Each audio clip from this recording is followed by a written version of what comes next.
What up, Dokkaners? Recently, people have been asking me about the Memorial Stone, and if you have been around for over a year now, you are already familiar with these Memorial Stones. Folks, if you don't know, there's going to be a new free sort of Dragonstone that will be coming during the worldwide download celebration countdown period that could possibly give you the opportunity to pull some SSRs or maybe even some LRs. So in this video, we're going to be discussing briefly how the Memorial Stone works, what it is, and this is going to be sort of a precursor video. There's going to be one more video discussing it when it actually gets announced in game. I wanted to wait for that originally, but a lot of people have been asking me about it.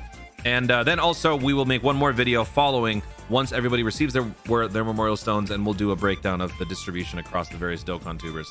So let's just jump in. We're looking at the 350 million download celebration countdown portion from last year. So during the countdown portion, we received this dual Dokkan Festival banner. Now, it's not what you think. This is not anything exclusive or, spectacular. This is just quite literally a hodgepodge of SSRs, basically spanning the entirety of Dokkan, like all the big time SSRs that we've had over the years. And not just one banner, mind you, but two. So it's just like covering every possible SSR that existed, basically. Kind of crazy. So all of these different SSRs are here, and they are all featured. Also, we do have the LRs being unfeatured. So now, what is a Memorial Stone and how does this all work? Let me explain that to you. Let's switch over to right here. What is a Memorial Stone? A Memorial Stone is a special kind of Dragon Stone that can be used to exchange for certain SSRs, or you can summon on a banner. You get one Memorial Stone for every 50 stones you consume between these two dates. Now, this is obviously for last year. I would imagine this year's probably going to be August 22nd, 2022 to maybe like 23rd, or like August 22nd last year to 22nd this year, something to that effect. Basically, one full year. They tabulate all of the stones that you've consumed, and then they will convert that into Memorial Stones. This applies to summons, revives, stamina refreshes, etc. Basically, any way that you've used your stones, it counts. So it's not just those who actually summon on banners that are going to be affected. It's those people who maybe just like to do the most challenging events, Dokkan events, and they like to refresh with their stones, or people who like to link level. All of you will be affected as well. Typically not nearly as much as stones or summons, because summons cost 50 per, so this is going to be a much more indicative factor in determining who is the whale and who isn't, right? Like, if you have somebody who has an insane amount of Memorial Stones and they strictly just did stamina refreshes, then they have got to be the most insane link leveler in the history of the planet Earth. In other words, the more Memorial Stones you have, the more stones you have used all year. Whale alert! Doesn't matter what you do, it's going to be weighted heavily towards the summons. So if your stone count is high, you did a lot of summons, most likely.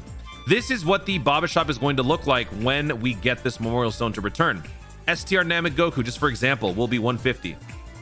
Tech Vegito Blue will be 150. Any SSR featured here will basically be 150 Memorial Stones. Now, that seems like a lot because, as we said, one Memorial Stone is equivalent to 50, which means 7,500 stones is how much you have to pay to buy one SSR. That's insane. But keep in mind, folks, this is free. They don't have to do this. And remember that since they've widened the parameters, it's not just determined by how many stones you spend on a banner, it's also how many stones you use for other means. So because of that, they have to be a little bit more stringent on the cost, because for someone who doesn't necessarily do a lot of summons, but maybe does still burn stones for other things, they are basically getting these units for free. So because of that, they need to up the ante a little bit, which is why it is so expensive. A lot of people complained about this when it first released back in 2020. Unfortunately, it is what it is. There's nothing we can do to change it. It is going to be 150. They could very well cheapen it this year. Who knows? They could possibly adjust it. We don't know. But as of the last 2 years, it has been 150. Also, you can buy one ticket for one Memorial Stone. And remember, you need either 50 or 7. I should say that. 50 or 7 needed for a multi. If you're wondering why, it's because there are just simply 2 levels of multi-summons that you can do. Do they affect your summons? No, neither one has a guaranteed SSR mechanic. We're not going to go into the whole odds thing again. I learned my lesson. Don't do math. Got it. But these are basically just various ways to summon. You can do single summons, you can do 7-unit multis, or you can do a 50-unit multi. An example of a 15-unit multi looks like this. Notice how there is no guaranteed SSR at the end, but there is this itty-bitty little Broly in the middle. And just keep that in mind. There are unfeatured LRs that are going to be made available. So in your summons, if you're possibly doing, a giant 50 multi, you might end up pulling an LR or 2 in there. So if you're wondering, is this a highly valuable banner that you should be spending stones on? No, you should not. You should not be spending stones on this. Whatever you get through your Memorial Stones will suffice. And the difference here is you can either kind of play the odds by doing the multis and trying to possibly cash in on multiple SSRs or LRs, or if you simply know what you want, you just go for that and pay a much higher concentrated fee to obtain them. So for me, as somebody who spends on every banner, and I have most of them rainbowed, probably there's going to be a few this year that I don't have rainbowed, I'm probably going to focus on buying 1 or 2 of those units in particular instead of running the chances with all of these summons. I just don't want to deal with it. It's just unnecessary for me. Although you could be getting more value in terms of Baba points and SA fuel and all that stuff too. So there is merit to either way. It all depends on what your preference is. So that's a little bit on how it works. You cannot earn more memorial stones. So here's the unfortunate part. You cannot earn more memorial stones once you're given the total. So that means if you miss the cutoff, too bad. So if you're trying to buy, for whatever reason, you're trying to buy Tech Vegito Blue, right? You've never pulled a unit. I've heard some of you guys, you've never pulled a unit.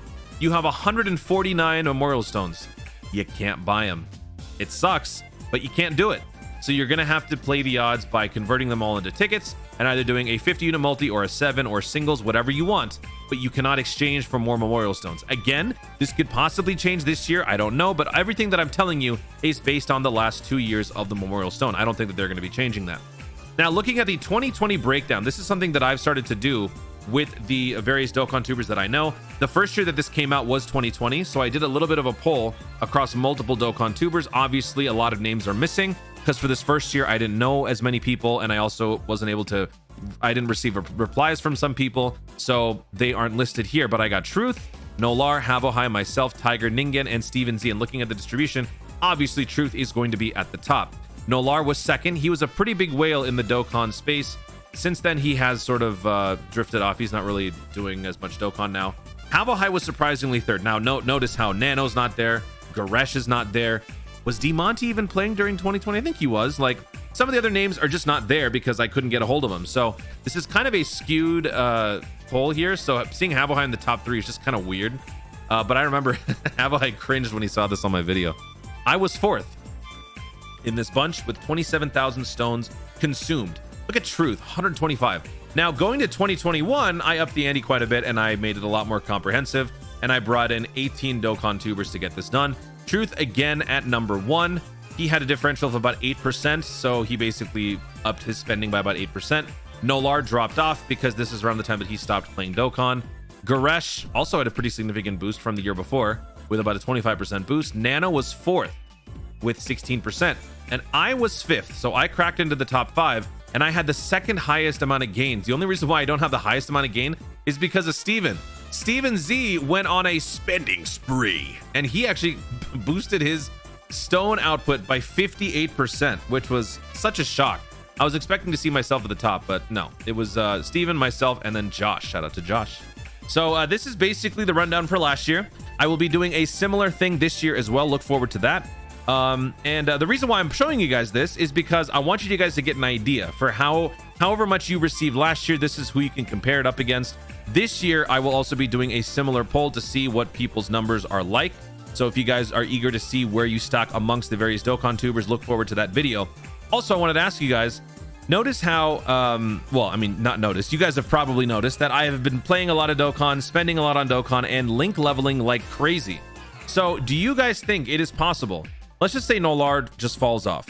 We've got the top 4 being Truth, Garesh, Nano, and myself.